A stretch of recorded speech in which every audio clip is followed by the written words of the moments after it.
예, 믿음은 시도가 아니라 맡김이다. 믿음은 시도가 아니라 맡김이다. trying이 아니라 trusting이다. 믿음이라는 것은 trying이 아니라 trusting이다라는 제목으로 하나님 말씀 증거하도록 하겠습니다. 느헤미야 흐름이 이렇습니다. 성전 재건을 마쳤죠. 7장까지 얘기입니다. 그 다음에 8장에서 수문학 광장에서 큰 말씀의 부흥이 일어납니다. 그래서 말씀이 선포되고 부흥이 일어납니다. 그래서 9장에서 말씀 선포 이후에 부흥의 결과 회개 운동이 벌어집니다. 그래서 돌이키고 자백하고 하는 것들이 있습니다. 세상에서 회개보다 아름다운 것은 없겠죠. 돌아서는 길이 가장 빠른 길입니다. 우리도 회개할 때 그게 가장 빠른 길이라는 것을 깨달아야 된다는 것입니다. 근데 회개는 가슴만 치고 신세 타령만 하는 게 아니라 행동에 발걸음이 있는 거죠. 그래서 그걸 헌신이라 그러는데 10장에선 드디어 헌신합니다. 결단이 나타나기 시작한다는 것입니다. 그래서 지도자들 84명이 서명하는 얘기가 나오죠. 그래서 이름 발음하기도 힘든 사람, 물론 느헤미야는 알겠지만 1번 느헤미야부터 84명이 사인합니다. 우리가 하나님 말씀대로 헌신하겠습니다. 그런 헌신의 내용이 10장이라는 것입니다. 우리도 마찬가지예요. 하나님의 이런 큰 부흥이 일어나서 변화를 나타나기 위해서는 반드시 행동하는 이 헌신이 있어야 된다는 것입니다. 오늘 크게 보면 세 가지 헌신이 나오는데 첫 번째는 말씀 순종에 대한 헌신이에요. 말씀 순종에 대한 헌신. 시편 1편 우리 주일 저녁에 살폈죠. 악인의 길과 의인의 길이 있는데 의인의 길의 특징이 무엇입니까? 말씀 붙드는 게 의인의 길이에요. 그럼 악인은 뭐예요? 말씀 떠나는 게 악인이에요. 뭐 착하니 뭐 그런 게 아니고요. 공로가 있니 이런 게 아니고 말씀 따라하면 다 악인 된다니까요. 내가 무슨 나쁜 짓을 했다고 말씀 따라하면 다 악인이라니까요. 그게 시편에서 말하는 two-way theory입니다. 그러니까 우리도 마찬가지예요. 말씀 따라야 의인 되는 거라는 거예요. 지금 헌신을 다짐했는데 말씀 따르기를 헌신했어요. 말씀대로 순종하기를 헌신했다는 것입니다. 그럼 뭐 저절로 나오는 거죠. 시절을 따라서 때에 따라서 열매 맺게 돼 있고 그 다음에 아무리 마르다 할지라도 마르지 않죠. 시냇가에 심은 나무기 때문에. 그래서 말씀이 우리를 살린다 그런 말씀을 증거하고 있다는 것입니다. 그래서 28절에 말씀대로만 가겠다. 말씀대로 순종하겠다. 그래서 29절 보세요. 거기서 저주로 맹세하기를. 그 다음 뭐라 그러죠? 모세를 통하여 주신 하나님의 율법을 따라 우리 주 여호와의 모든 계명과 규례와 율례를 지켜 행하여. 요약하면 뭐예요? 막 저주까지 해가면서 말씀대로 순종하겠습니다 라는 헌신을 했다는 것입니다. 우리는 말씀대로 순종하겠습니다. 그 저주라는 게 뭐죠? 우리나라 어법에도 뭐 그런 거 있죠. 내가 그거 안 하면 성을 가라 뭐 이런 거. 그런 거 없어요? 사도 바울도 이런 표현을 썼죠. 고린도전서에서 이런 표현을 쓰잖아요. 내가 복음을 전하지 않으면 화가 있을지로다. Woe to me if I do not preach the gospel. 내가 가스펠을 증거하지 않는다 그러면 Woe to me 내게 화가 있을지로다. 저주가 있을지로다. 이렇게 강한 표현을 썼다라는 거예요. 여기도 뭐라 그래요? 우투어스 하면서 이제 우리에게 저주가 있을지어다 우리가 하나님 말씀대로 순종하지 않는다면. 그게 강한 표현이에요. 무지무지하게 강한 헌신의 표현을 했다라는 것입니다. 그러니까 우리가 하나님 말씀대로 순종하면 산다는 거죠. 이 시편 1편으로 돌아가는 거예요. 의인의 길로 걸어가겠습니다. 이게 바닥에서부터 시작된 게 아니라 지도자들로부터 이런 헌신의 운동이 벌어지게 됐다는 것입니다. 사실은 그 순종이라는 게 쉽지는 않죠.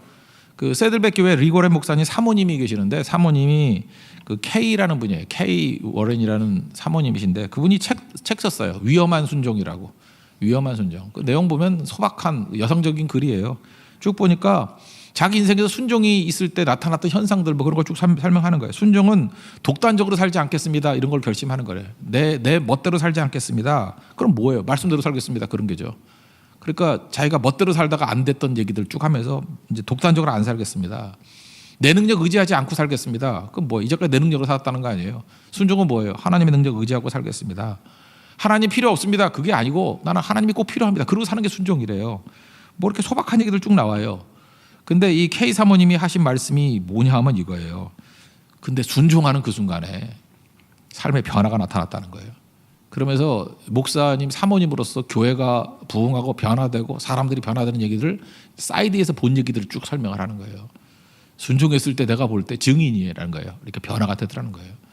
결국 듣는다고 변화되는 게 아니라 듣고 난 다음에 말씀대로 순종했을 때 놀라운 일들이 나타나더라. 그러니까 누가복음 5장에 베드로 보십시오. 베드로가 베테랑 어부잖아요. 자기가 밤새도록 그물을 던졌는데 안 된다는 건 안 된다는 거 아니에요? 그죠? 이건 확률상 안 되는 거잖아요. 베테랑이 밤새도록 했는데 안 되면 안 되는 거죠. 조건이 밤에 모이거든요, 물고기들이. 근데 낮에 예수님께서 다시 던지래요. 깊은 곳에. 원래 고기는 낮은 곳에 있잖아요. 먹이가 많으니까. 플랑크톤이 많으니까. 깊은 곳은 없거든요. 먹이가. 그러니까 상식적으로 말이 안 되는 거예요. 밤에 잘 잡히는데 낮에. 그다음 경험상 안 됐는데 하라는 거. 얕은 곳에 고기가 있는데 깊은 곳에. 뭐 맞지 않는 거예요. 그리고 자기는 전공이 어부인데 목수가. 뭐 이런 식으로 하나도 안 맞는 거예요. 그죠? 그런데 순종했더니 그물이 찢어질 정도로 거두게 되었다라는 거죠. 그러니까 우리에게도 베드로의 요 포인트가 필요한 거예요. 순종의 포인트. 이런 순간. 그럴 때 확 뒤집히는 거예요. 이게 없으니까 맨날 맹송맹송 믿고 있는 거죠. 왜냐하면 순종의 발걸음이 없으니까. 맨날 여러분도 그래서 머리 아파도 어떻게 살아요? 맨날 머리만 굴려. 얼굴이 벌게져가지고. 그냥 생각만 하는 거야. 맨날 생각만. 이게 맞나 저게 맞나. 되지도 않는 머리 갖고. 좀 움직여봐요. 움직여보라고. 먹기만 먹고 움직이지 않고 맨날 생각만 해.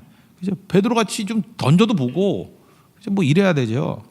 다니엘의 제 친구도 마찬가지 아니에요? 다니엘도 마찬가지. 다니엘에서 1장에 뜻을 정하여 그렇죠. 언제부터 다니엘의 인생이 확 변한 거예요. 뭐 그거 하나님 안 믿었나, 뭐 기도 안 했나. 근데 어느 순간 뜻을 정해서 행동을 결단하잖아요. 우상에게 바친 물건 음식 안 먹겠다. 그 뭐 온갖 핍박 올 거 뭐 몰라요. 그거 바보가 아닌 이상. 압박이 오겠죠. 오더라도 나는 이 길 걸어가겠다라고 하는 순종의 발걸음. 말씀에 대한 순종이 있고 난 다음에 다니엘서가 시작되잖아요. 다니엘의 기적들이 시작되는 거 아니에요? 다니엘의 영광이 시작되는 거 아니에요? 여러분 왜 다니엘같이 못 살아요? 이름만 다니엘이잖아. 이름만 다니엘이라고 지금 뭐 할 거야? 뭐 문다니엘도 있고 먼 다니엘도 있고 다니엘이라고 하는데 이름만 지금 뭐예요? 뭐 열을 차단하는 거예요? 다니엘죄예요? 그 뭐 하자는 거예요? 그죠? 능력이 나타나려고 그러면 다니엘의 이 행동이 있어야죠. 행동이. 그 다니엘같이 되는 거죠. 다니엘의 제 친구도 마찬가지 아니에요? 내가 우상에게 절하지 않겠다. 그죠? 그래서 푸른 뿔에 들어가잖아요. 그 결단 아니에요? 죽으면 죽으리다 그거 아니에요? 그리 아니하실지라도 주님께서 하나님께서 나를 건져주시겠지만 건져주시지 아니한다 할지라도 나는 절대로 절하지 않겠다고. 그때부터 기적이 나타나는 거 아니에요? 이게 뭐예요? 말씀대로 순종하는 발걸음, 결단이 있기 때문에 그런 일이 벌어진다는 것입니다. 다윗도 마찬가지죠. 다윗도 하나님 말씀대로 살겠다고 결심하는 순간에 원수 사울 죽일 기회가 안 죽이잖아요. 그게 발걸음이죠. 그런 발걸음이 있을 때 변화된 인생이 있다라는 것입니다. 우리에게도 이런 변화의 역사가 나타나야죠. 우리가 하나님 말씀을 따르는 이유가 뭐예요? 하나님 우리 주님 되시니까. 그 미국의 독립전쟁 할 때 있죠. 독립전쟁 할 때 미국을 많이 도왔던 나라가 이제 프랑스라고요. 그때 미국의 그 무슨 대사 비슷하게 간 사람이거든. 사신 비슷하게 간 사람이 레오나르도 디카프리오가 생각나죠. 예, 레오나르도 우드라는 사람이 있어요. 레오나르도 우드. 이 사람이 미국 대표로 이제 프랑스에 갔다고요. 당시에는 이제 프랑스가 워낙 센 나라니까 프랑스의 왕한테 갔다고요. 왕을 만났더니 왕이 재밌었는가 봐요. 너무너무 좋아서 우드하고 얘기를 많이 나눴어요. 많이 나와서 왕이 내일 한 번 더 보고 봤으면 좋겠다 이렇게 얘기를 했다고요. 그런데 우드가 휴대폰을 두고 가는지 네 한 대답을 못한 거예요. 근데 이 사람은 당연한 거죠. 그래서 다음 날 왕한테 갔다라는 거예요. 갔더니 왕이 깜짝 놀라면서 이렇게 얘기했대요. 아니야 대답을 안 해가지고 올 줄 몰랐는데 와서 너무 반갑다고. 그럴 때 그 우드가 얘기했던 게 이거예요. 왕께서 명령하셨는데 내게 무슨 옵션이 있냐고. 내게는 순종만이 있다고. 왕이 얼마나 기분 좋았겠어요. 그래서 당시 왕은 절대적인 거 아니에요. 그죠? 왕이 오라 그랬는데 무슨 옵션이 있냐고. 내가 각오하고의 말이 뭐 있냐고. 나는 왕이 오라 그랬으니까 내게는 순종만 있을 뿐이라고. 그래서 그 왕이 되게 좋아했대요. 되게 좋아하면서 그 외교 사절이 이 정도로 하니까 그죠? 필요한 거 다 도와주고 대주고 그랬다라는 거예요. 저는 이 얘기를 들어보면서 이런 생각을 해요. 그 프랑스 왕 별것도 아니잖아요. 그죠? 프랑스 왕에 대해서도 무슨 왕 앞에 옵션이 있냐고. 내게 순종만이 있다고. 근데 왕 중에 왕이잖아요. 만왕의 왕 되신 게 우리 하나님 아니에요? 만주의 주 되시는 게 예수님 아닙니까? 예수님 말씀하시는데 무슨 옵션이 있어요? 여러분 건방지게 맨날 예수님 앞에 옵션 걸고 있어요. 그죠? 뭐 조건이 되면 때가 되면 여건이 되면 왕인데 무슨 옵션이 있어요? 순종만 있는 거지. 주님 말씀하시잖아요. 우리에게는 옵션이 없어요. 순종만 있을 뿐이라고. 그럼 능력이 나타나는 거죠. 우리에게 얼마나 많은 능력이 있겠습니까? 지금도 교회에서요, 뭐 인재들을 찾고 있는데 인재가 뭐예요? 뭐 지혜자, 탁월자, 뭐 좋은 대학 나오고 돈 있고 그런 거 아닙니다. 잠깐만 그런 거 갖고 인재라고 생각하지 마세요. 역대상 16장 9절 우리가 맨날 암송하는 거잖아요. 여호와의 눈은 온 땅을 두루 감찰하사 사람을 찾고 계신데요. 누굴 찾아요? 전심으로 자기에게 향하는 자들을 찾는데요. 그래서 그들에게 능력을 베푸신다고. 그러니까 하나님께서 지금 누굴 찾는 거예요? 헌신자 찾는 거예요. 말씀대로 순종하고자 하는 헌신자 찾고 있는 거예요. 그러면 그에게 능력을 베푸시나니. 그래서 하나님 앞에 쓰임 받는 사람들을 보십시오. 되게 무능하고 부족하고 뭐 준비도 좀 덜 된 것 같이 보이고. 근데 하나 확실해요. 하나님 말씀이라 그러면 순종할 마음이 있는 사람이에요. 하나님께서 그거 본다는 거예요. 순종하려는 마음들. 이번에 지금 말레이시아 선교 되게 어려워요. 시기가 어려워요. 10월 2일 날 원래 그 휴일 때 가려고 말레이시아 작년에 그랬잖아요. 항상 그때 가는데 이번엔 뭐 공휴일이 열흘 정도 된다면서요. 표가 없어요. 표가. 뭐 어디든 표가 없어요. 그렇다고 배 타고 가려니 또 열흘 걸리고 그죠? 그럴 수도 없고. 어떻게 해요? 그래서 그 마지막 끝물에 가요. 10월 9일 날. 그러니까 휴일 마지막 날. 10월 9일 날 떠나니까 이건 뭐 백수가 아닌 이상 누가 가요? 뭐 누가 가겠어요? 10월 9일 날 2주를 놀아야 되는데 그죠? 백수 건달들 아니면 자기 사업하는 사람 아니면 그래서 많은 사람이 못 가게 된다고요.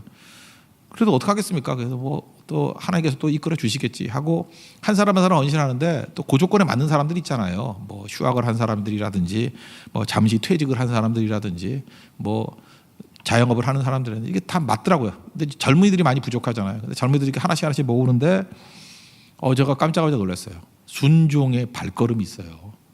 그죠? 하나님께서 이끌어 주신다는 순종의 발걸음. 제가 지금 한 4명 정도 연락했는데 4명이 다 오케이. 지금 현재 확률 100%예요. 그죠? 그래서 뭐 젊은이들 20대도 한 7, 8명 갈 것 같아요. 그러면 이제 조화가 될 것 같거든요. 예, 이게 맞아 떨어지잖아요. 제가 느끼는 게 뭐냐면 그래요. 하나님께서 은혜를 주셔서 다른 거 모르지만 말씀 앞에서 억지로 한다는 얘기가 아니에요. 할 수 있는 부분에 있어서는 최선을 다해서 순종하더라고. 그죠? 이렇게 머뭇거리지 않아요. 눈치 보지 않고 유다지파 같아요. 뭐 누구 가요? 이런 거 묻는 사람 아무도 없어요. 갑니다. 그거밖에 없어요. 다 선두예요.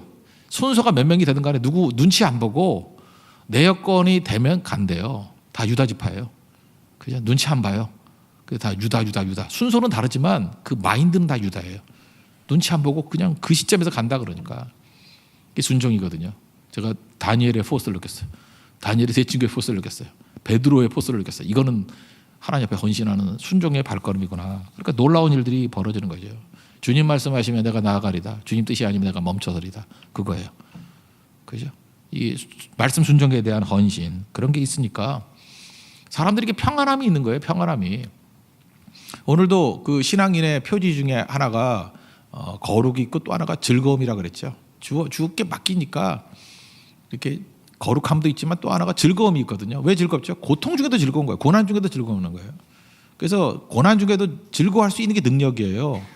이게 다 끝나야 즐거워하겠다 그런 거 아니거든요. 우리는 고난 중에도 즐거워요. 넬슨 만달라 보세요. 27년 동안 감옥에 있으면서도 거기서도 즐거움을 찾았다니까요. 그럼 밝게 살았대요. 거기서도 썩지 않았대요. 왜요? 그 안에서 즐거움을 찾았기 때문에. 그러니까 놀라운 인성이죠. 놀라운 인격이죠. 우리에게도 마찬가지라고요. 이렇게 하나님 말씀 앞에 순종하고 하나님 말씀은 최종적으로 승리한다. 여호와께서 의인의 길은 인정하신다. 이걸 믿는 사람은 그 안에서 즐거움이 있다고요. 그래서 여러분 즐겁게 하십시오. 마귀는 항상 심각해요. 마귀는 항상 심각해. 그죠? 그 마귀 영화 이런 거 한번 보세요. 그럼 마귀는 이렇게 어두컴컴하게 나와요. 유머 없이 나온다고. 그죠? 맨날 이렇게 웃지도 않고. 마귀 웃는 거 봤어요? 그 이상하게 웃는 거 말고요. 이게 밝게 웃는 게 하나도 없다고. 여러분 웃어야 돼요. 저는 한국말 가운데 마귀가 준 우리 한국말이 하나 있다고 생각해요. 놀고 있네 이런 거. 그런 말 쓰지 말아요. 놀고 있네. 그 비아냥거리는 거 아니에요. 놀고 있어야 돼요. 뚝 와가지고 우리 다 놀고 있어야 돼요. 왜 놀고 있죠? 건강함이라고요. 하나님 앞에 건강함. 예수님이 즐기시는 분이잖아요. 그래서 바리새인들이 와가지고 예수님 비아냥거리면서 하는 얘기가 뭐냐면 놀고 있네 그랬다고. 그 나쁜 놈들이죠. 그래서 뭐라 그래요?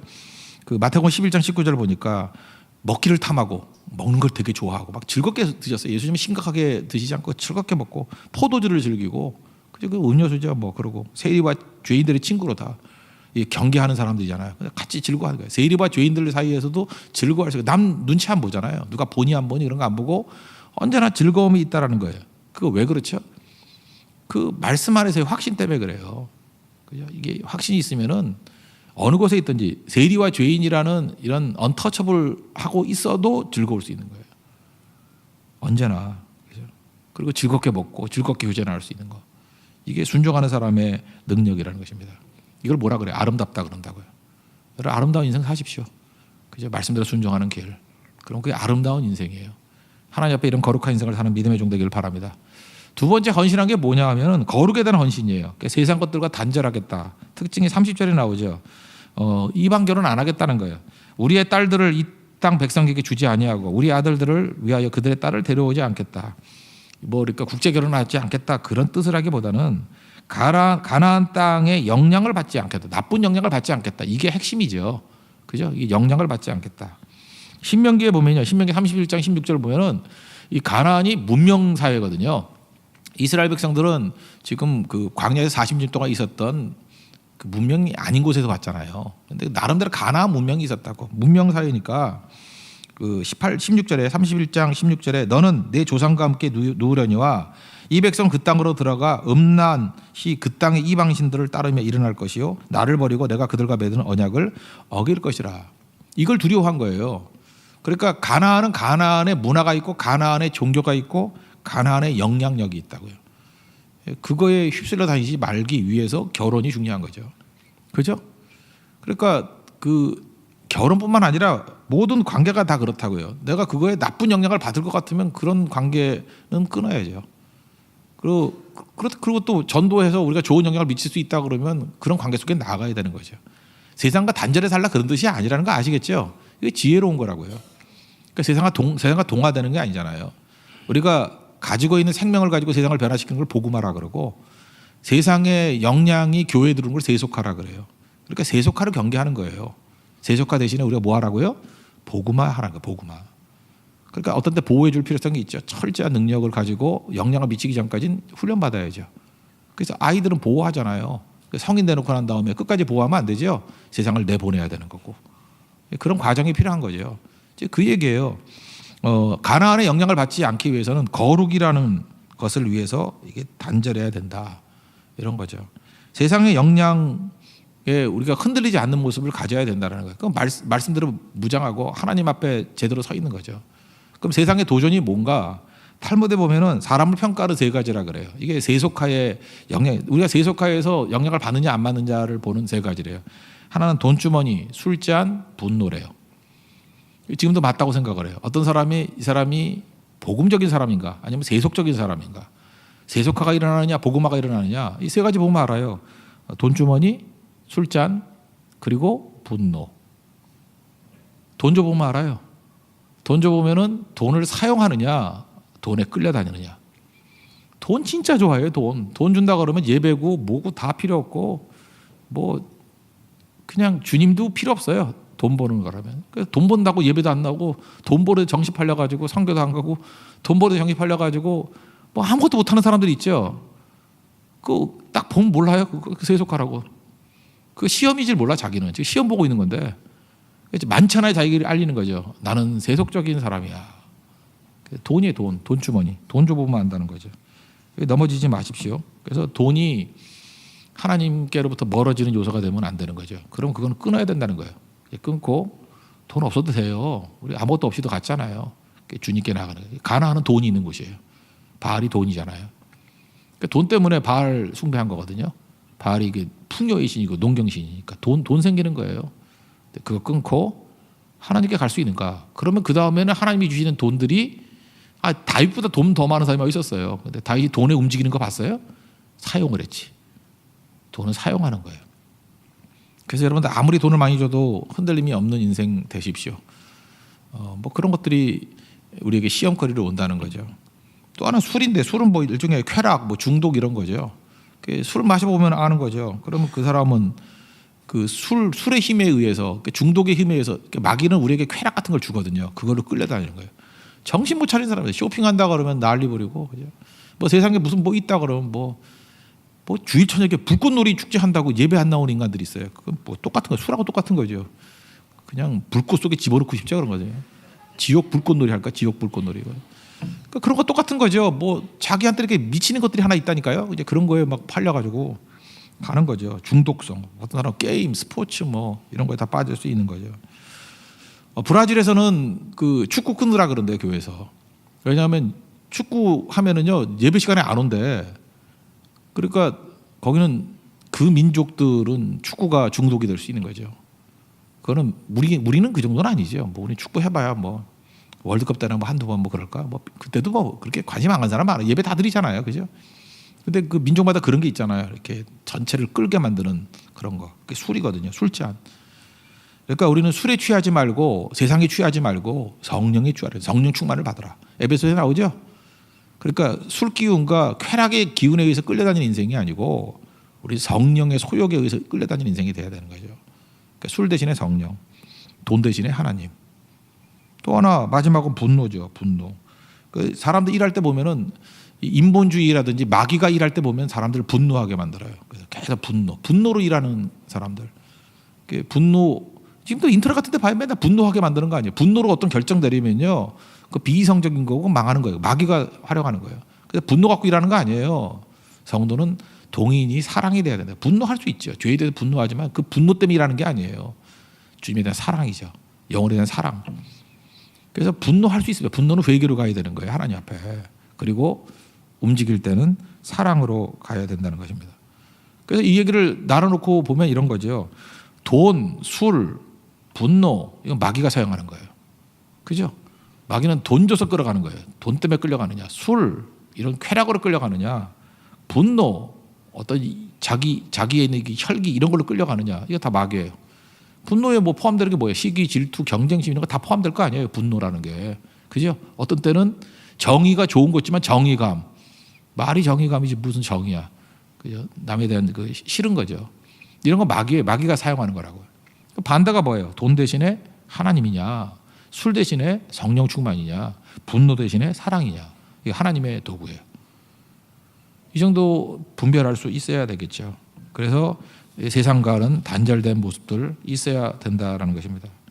그래서 하나님께서 중요한 건 뭐냐면 이거 어떻게 분별할 수 있냐면 하나님께서 우리가 일꾼이 돼가서 일만 죽도록 하는 걸 원하시는 게 아니에요. 주님이 원하시는 것은 주님과의 교제예요. 그렇지 않아요? 여러분 어디 신방 갔을 때도 성도들과 대화하는 거 원하는 거지 뭐 밥만 먹어서 갔나? 목사는 무지 먹어요. 그래서 먹사라 그러잖아. 사실은 뭐 커피 한 잔 줘도 돼요, 사실은. 그리고 나가서 그냥 사 먹어도 되고, 그러니까 우리끼리 사 먹어도 돼요. 안 줘도 돼요. 예, 진짜라니까 진심으로 하는 얘기예요. 그거 그렇게 먹는 거에 매달리지 않아요. 교제거든요. 만나서 예배 드리고 대화 나누고 그걸 원하는 거지. 그래서 너무 복잡하게 하는 건 안 좋은 것 같아요. 하나님도 마찬가지죠. 하나님도 우리가 일하는 걸 원한다고 생각하는데 하나님과의 교제가 없이 일만 죽도록 하는 거 그걸 누가 원한대요? 하나님 누가 그거 원한대요? 저는 목사도 마찬가지예요. 목사가 사역 그러는데 목사가 일하는 게 목사예요? 그거보다 더 중요한 건 하나님과의 교제죠. 왜 지치는지 알아요? 하나님과의 교제가 없기 때문에 지치는 거예요. 뿌리가 없기 때문에. 요한복음 15장 이게 중요한 말씀이죠. 나는 포도나무에 너희는 가지니 그가 내 안에 내가 그 안에 있으면 열매를 많이 맺나니 나를 떠나서는 너희가 아무것도 할 수 없느니라. 사람이 내 안에 거하지 않으면 가지처럼 밖에 버려서 말라진다고. 사람들이 그것을 모아다가 불에 던지느니라. 여기서 예수님께서 원하시는 내용이 뭐예요? 내게 오라는 거죠. 내게 와서 교제하기를 원한다. 교제가 먼저입니다. 내가 원하는 건 너다라는 거예요. I want you. 너를 원하는 너 자신. 너를 원한다. 너를 원하는 거지 사역을 원하는 게 아니죠. 그죠? 만약에 기능만이라 그러면 아내하고 파출부와의 차이점이 뭐예요? 기능은 똑같죠. 그런데 하나님이 아내를 원하는 거예요. 우리가 파출부가 되길 원하는 게 아니고 교제하길 원하는 거죠. 그죠? 일만 죽도록 하려고 그러지 마십시오. 그게 중요한 거죠. 그래서 중요한 게 뭐예요? 거룩이 뭐라 그랬죠? 출입 통제라고. 그래서 일하기 위해서 이것저것 들락날락 하는 것보다도 이렇게 닫아놓고 하나님 한 분만 들어오시게 만드는 영혼이 돼야 돼요. 주님밖에 없습니다. 그게 거룩한 영혼이에요. 주님께서 그걸 원하신다는 것입니다. 잠깐 딴 게 들락날락 하면요 냄새가 난다니까. 두려움의 냄새, 염려의 냄새, 시기 질투의 냄새, 음란의 냄새 이런 게 막 나요. 마귀 냄새가 나요. 마귀 냄새가. 우리 성도가 마귀 냄새 나면 되겠어요? 우리도 밖에 나갔다 오면 목욕하잖아요. 옷 갈아입고 잠옷으로 갈아입고 그러잖아요. 그죠? 정결해지기 위해서 단절이 필요하다고요. 그래서 이스라엘 백성들은 지금 세상과의 단절을 헌신합니다. 주님만 바라보길 원합니다. 하나님의 영향을 받기를 원합니다. 이게 또 중요한 헌신이라는 것입니다. 세 번째 헌신은 뭐냐면 안식일에 대한 헌신, 또 11조에 대한 헌신인데 이건 드림에 대한 헌신이에요. 31절을 보시면 안식일이죠. 혹시 이 땅 백성이 안식일에 물품이나 온갖 곡물을 가져다가 팔려고 할지라도 우리가 안식일이나 성일에는 그들에게 사지 않겠고 일곱째 해마다 땅을 쉬게 하고 모든 빚을 탕감하리라. 그 다음에 뭐 나오는 11조 얘기 또 나오고 그런 거죠. 여러분 주일이 왜 안식일이 왜 특별하죠? 예배 드리는 날이니까. 그죠? 예배 드리는 날이니까. 어떤 사람 그래. 7일 다 하나님 예배 드리고 7일 다 하나님의 날이라고. 맞다고. 근데 주일조차도 예배를 제대로 안 드리면 나머지 날이 돼요? 그러니까 주일은 특별히 예배 드리는 거예요. 그리고 나머지 날도 다 주님의 날이에요. 근데 주일조차도 안 드리는 사람이 일반 예배를 그렇게 드릴 리가 있나요? 그건 아니죠. 옛날 공산치하에 체코에 있던 어떤 그 형제 얘기예요. 아버지는 공산주의자고 엄마는 예수님 잘 믿는 분이었는데 예배 드리기 힘드니까 기차 타고 가는데 3시간, 예배는 또 2시간이었대. 오는데 3시간. 그러니까 예배 드리는데 8시간이 걸리는 거예요. 8시간. 근데 매번 그렇게 예배 드리는 거예요. 그래서 어렸을 때 엄마한테 물었대요. 엄마, 뭐 때문에 그렇게 멀리 가서 예배를 드려? 그랬더니 그 엄마의 대답이 너무 강단명료한 거예요. 그곳에 예배가 있기 때문이야. 이게 답이에요. 그것에 진정한 예배가 있기 때문이야. 여러분도 마찬가지입니다. 예배가 참된 예배가 있는 곳이라 그러면 뭐 3시간, 6시간 갈 수 있는 거예요. 청교도들이 어떤 사람이에요? 예배 드리기 위해서 대서양을 건넌 사람이에요. 그게 하나님께 귀한 거죠. 그 드림의 헌신. 예배 드린다 그러잖아요. 예배 드림의 헌신. 그 예수님의 이름으로 모이는 곳, 그게 귀중한 것이죠. 마태복음 18장 20절 보니까 2-3사람이 내 이름으로 모이신 곳에는 나도 그들 중에 있느니라. 2-3사람이 내 이름으로 모인 곳에 있대요. 뭐 어떤 목사님이 그 뭐 꿈 꿨다 그러죠. 나는 이런 꿈 안 꾸는데 뭐 설교 준비 한참 하고 있는데 그 꿈이래. 꿈 얘기인데 이렇게 크지 않은 교회니까 누구 새로운 사람 알잖아요. 그래서 못 보던 청년이 왔더래요. 꿈에. 근데 저 누구냐 그랬더니 그 안내 보는 분이 그러더라는 거예요. 몇 주째 계속 왔는데 계속 거기 앉아 있었는데 못 보셨냐고. 나중에 알아봤더니 그분이 예수님이더래요. 뭐 꿈 얘기 생략하면은. 그래서 깨고 난 다음에 깜짝 놀랐다고. 그게 무슨 얘기냐면은 그 신학적으로 맞는 얘기죠. 예수님이 지금 이 자리에 계신 거 믿습니까? 계시잖아요. 근데 꿈에 이제 그게 이제 리얼하게 보인 거예요. 예수님이 이제 앉아 계신 거예요, 계속. 지금도 이 자리에 예수님이 앉아 계신다고 생각하면 생각이 달라지겠죠. 진짜 여기 계시거든요. 우리 함께 계시거든요. 2-3사람이 예수님의 이름으로 모인 곳에 내가 그들과 함께 하겠다고. 그러니까 예수님 계신 곳이잖아요. 그러니까 예배에 목숨 걸 필요성이 있죠. 예수님 만나러 오는 거예요. 예수님과 깊은 교제를 나누기 위해서. 이제 그게 중요한 거겠죠. 그러니까 예수님 믿고 의지하니까 시간도 드릴 수 있는 거고 안식일이고 그다음 물질도 드릴 수 있는 거예요. 그게 11조고. 그다음에 주님이 우리를 공급해 주시는 걸 믿기 때문에 하나님이 일하시는 걸 믿기 때문에 God works when you pray. when we worship. 우리가 기도할 때나 예배 드릴 때나 주님께서 일하신다는 거 믿죠? 그래서 여기에 예를 들면 안식년을 얘기하는 거예요. 안식년. 안식년이 계산을 보세요. 7년째 쉬는 거죠. 그러니까 7년째 쉬고. 그다음에 그 신년은 뭐예요? 안식년이 7번 있을 때. 7, 7이 49. 그러니까 49년째도 노는 거죠. 49년째는 왜 놀아요? 안식년이니까. 그 다음에 50년도 노는 거죠. 50년이 시즌이니까. 그리고 농사 지으려고 그러면 씨 뿌리고 거두려고 그러면 가을까지 또 1년이 걸리죠. 계산이 안 돼요? 49년은 안식년이니까 노는 거고 50년은 신년이니까 노는 거고 51년은 씨를 뿌려도 거둘려니까 1년 걸리는 거고 그러니까 결국은 신년이 온다라는 건 3년 노는 거죠. 그죠? 3년 아무것도 안 하는 거라고. 근데 인생이 100년 넘게 잘 못 살잖아요. 100년 넘게 살아요? 뭐 있지만 시기하잖아요. 그러니까 평생의 신년은 한 번 오죠. 그렇지 않아요? 평생의 신년은 한 번 오잖아요. 50년 오는 거. 한 번 올 때 3년 정도는 주님께 헌신할 수 있는 거죠. 우리 교회에서도 그렇게 해서 신년이라고 해서 헌신했던 분이 있어요. 근데 2년 동안은 잘하다가 3년 때 믿음이 흔들려가지고 딴짓하다가 망했던 케이스가 있어. 참 믿음이 그래. 여러분 잘하는 사람이에요. 그러니까 2년 동안 잘하다가 이제 걱정이 되는 거야. 참 믿음이 그렇게 없는 거예요. 그죠? 그냥 끝까지 갔으면 되는 건데 2년 동안 잘하다가 3년 때 막 흔들리는 거야. 이제 이거 내가 너무한 거 아니야? 내가 과도한 믿음 아니야? 뭐 주변 사람들 그때까지 막 다 채워줬는데 그 믿음이에요, 믿음. 여러분 그 만나 거두는 원리도 똑같은 거죠. 매일 일용할 양식만 거두는 거 아니에요. 더 거두면 썩죠. 그 다음에 안식일 전날에는 이틀분 거두오라 그랬는데 안 썩죠. 하나님 예배해 주시는 거 아니에요?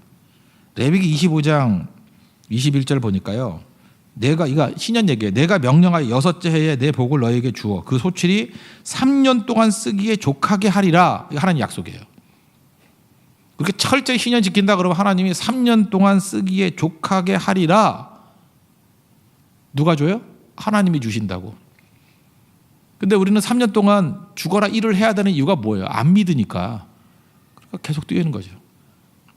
11조도 안 믿으니까 죽어라 뛰고 11조 어디다 갖다 바쳐요? 대부분 사고 나서 갖다 바쳐. 사고 나서 뭐 배상금으로 뭐 병원으로. 병원이 잘 되잖아요. 큰 건물 막 짓고. 난 세브란스 갈 때마다 이게 또 얼마나 11조 떼먹은 사람이 낸 돈으로 이게 또 건물 지었구나. 그죠? 뭐 병원에 갖다 바치고 의사가 돈 잘 벌잖아요. 왜냐하면 다 불순종하는 사람이 갖다 쏟아. 모든 병이 그렇다는 얘기는 아니에요. 어디다 내긴데 교회에다 드리든지 뭐 딴 데 내든지 되게 그런 것 같아요. 인생. 제 인생도 그랬던 것 같아요. 불순종하면 다 그거 나가요. 어디가 다 나가는데 사기를 당하든지 뭐 지난번에 한번 우리 애들 거 모아놨더니 그 송구영심에 갔다 왔더니 금덩이가 없어요. 우리 집에 하나도 다 집어가서 두 애 거 다 집어가 버리고 도둑이 오셔가지고 우리는 또 몰라가지고 3일 동안 집을 비우는 거예요. 부모님 댁 왔다 갔다 가고 아팠더니 문이 열려 있더라고. 그래서 열린문 교회네 뭐 이랬더니 아마 첫날 그러니까 우리 생태를 너무 잘 아는 목사 집이라는 걸 알기 때문에 그때 가져가고 뭐 이런 것들 그죠. 그때 내가 그때 마음이 그랬거든요. 이 집에 이게 애가 돌 반지 이런 걸 갖고 있고 싶은 마음이 없더라고. 옛날에 그런 거 많이 했잖아. 이거 주님께 드리는 거 첫 번째 드리는 거. 그거 아차하다가 글쎄 도둑이가 맞췄잖아요. 내가 글쎄 그런 게 있다니까요. 이것도 믿음의 믿음. 안식일도 주일 성수도 믿음이에요. 주일 성수 죽어도 못하는 사람이 이유가 뭐냐 하면 주일에 안 하면 망해요라는 불신앙 때문에 그래요. 믿음이거든요. 11조도 믿음이고. 하여튼 그래서 헌금 드리는 것도 믿음이에요. 돈 있다고 드리는 거 아니에요. 그 믿음 없으면 못 드려요. 그래서 헌금 하는 사람들 보면 그 믿음이 있는 거예요. 그 함부로 얘기하지 마. 믿음 없는 사람은 죽어도 못해. 교회에서 빨빨거리고 돌아만 다니지 그 헌금 내역을 한번 봐요. 그러면 이 사람 그 대충 소득 알잖아요. 믿음이 없는 사람이에요. 믿음이 없는 사람. 그러니까 박살 날 때까지 기다려야 돼요. 이게 대표적인 게 시간도 그렇고. 근데 요즘에 우리 성도들이 믿음이 좋아지니까 성교 헌신도 하고, 그죠? 그다음에 물질도 드릴 줄 알고 시간도 드릴 줄 알고 다 되는 거죠. 우리는 내 계산기를 갖고 있어요. 내 칼큘레이터를 가지고 맨날 두들겨. 하나님의 계산기가 있습니다. 하나님의 계산기. 그래서 인생은요, trying. 자꾸만 이렇게 시도하는 게 아니에요. 우리 뭐 죽어라 시도하잖아요. 막 코피 터지게. 얼마나 열심히 사는지 모르겠어. 그냥 맨날 쓰러지고. 뭐하러 그렇게 살아 하나님의 자녀들이? 우린 trying으로 사는 사람이 아니라 trusting으로 사는 거예요. 맡기고 사는 거라고. 신뢰하고 사는 거라고. 그래서 여러분 써놔요. Not trying, but trusting. trusting이에요. 그죠? In God we trust. We trust in God. 미국 놈들은 거기 돈에다가도 써놨잖아. In God we trust. 하나님 믿는다고. 그리고 실제로 믿지도 않지만 우리 진짜 믿어야죠. 가슴팍에 새겨야죠. In God we trust. We trust in God. 하나님 믿습니다. 하나님 믿습니다. 그럼 그때 능력이 나타나는 거죠. 하나님 믿고 의지하면요, 이제는 내가 내 사는 게 걱정이 되는 게 아니에요. 이제는 하나님 신뢰하면 다 된다는 걸 알기 때문에 다른 사람을 섬기는 인생을 살아요. 그래서 나머지 인생이 신난다니까요. 섬기는 인생. 김연경 씨 그 소설을 보니까 이런 게 거기 질문이 이런 게 나오더라고요. 이 사람이 의욕이 넘쳐요. 그래서 당신의 에너지가 어디서 나옵니까? 그랬더니 어떻게 그 글을 이렇게 잘 쓰시고 많이 쓰십니까? 그랬더니 목표가 있기 때문에 그렇대요. 근데 그 목표가 뭐냐면 가장 큰 에너지는 다른 사람을 사랑하는 것에서 나온대요. 이게 뭐 뻔한 거지만 그죠? 이게 크리스찬이 이런 얘기 해야 되는데 크리스찬 아닌 사람도 이런 얘기 하잖아요. 그래서 지탱하는 힘이 남을 섬기는 거래요. 남을 섬기는 거. 우리도 마찬가지죠. 선교하는 게 우리 에너지가 나오는 거예요. 우리 먹고 살겠다고 뛰면은 힘이 없어요. 맨날 우울하게 사는 사람은 내가 무엇을 먹을까, 무엇을 마실까, 무엇을 입을까 그런 사람은 힘이 하나도 없고 내가 무엇을 먹일까, 무엇을 입힐까, 무엇을 마시게 할까 그런 사람들은 힘이 솟는 거라고. 그게 사명의 인생이죠. 그때 능력이 나타난다는 거예요. 그런 사람은요, 이게 앉아가지고 당하지 않아요. 하나님의 움직임 같이 움직이기 때문에 당하지 않는다고요. 저는 예수님 믿고 난 다음에 제일 많이 변화된 게 뭐냐? 운명론을 믿지 않는다는 거예요. 나는 운명 믿지 않아요. 숙명론 절대 믿지 않아요. 그런 거 말도 안 되는 얘기죠. 하나님께서 다 깨버린다고. 뭐 우리 민족의 숙명, 운명 웃기는 소리가 아니에요. 하나님이 못하실 일이 없어요. 다 깨지고 나간다는 거예요. 이긴다는 거죠. 그리고 성도들도 마찬가지예요. 어떤 성도들 보면은 뭐 그런 게 있어요, 그죠? 유전 이런 게 있거든. 유전자의 힘이 참 무서워요. 그 피가 더러운 사람들이 있거든. 맨날 지각하거나 머뭇거리거나 그 뭐 빌빌대는 인생들. 그 엄마도 그렇고 딸도 그렇고 똑같아 보면. 옛날엔 그래서 내가 경멸을 했는데 이제는 안 믿어요, 그죠? 하나님이 함께하면 그 운명을 깨더라고. 엄마하고 다른 딸이 나오고요, 아버지하고 다른 아들이 나와요. 바뀌어요. 하나님 앞에 헌신할 때 바뀌어요. 완전히 바뀌어요. 그래서 그 집안이 운명이 바뀌는. 그래서 아들이 변화돼서 아버지를 변화시켜요. 딸이 변화돼서 엄마의 불쌍한 인생을 건져내더라고. 이게 복음 아니에요? 이런 복음의 능력이 우리를 건지는 은혜의 역사가 있기를 바랍니다. 그래서 이런 드림의 헌신이에요. 이게 마지막 결단이라고. 그래서 우리 느헤미야 10장은 위대한 거예요. 말씀의 부흥이 있고 난 다음에 회개는 언제나 헌신으로 끝이 나야 된다는 거예요. 헌신으로. 헌신이 뭐예요? 몸 드리는 거예요. 몸. 우리 몸에서부터 역사가 나타나는 거예요. 몸에서부터. 우리 여러분, 그래서 우리 이 인간만 몸이라 그러잖아요. 인격이기 때문에. 동물들을 몸이라 그래요? 고기라 그러지? 고기로 살지 마십시오. 지금 몇 근입니까? 그렇게 살지 말고 몸으로 살라고요. 몸으로. 몸은 헌신하는 거예요. 주를 위해서 헌신하는 거. 고기로 살지 말고 몸으로 사는 하나님의 거룩한 백성 되기를 축원합니다.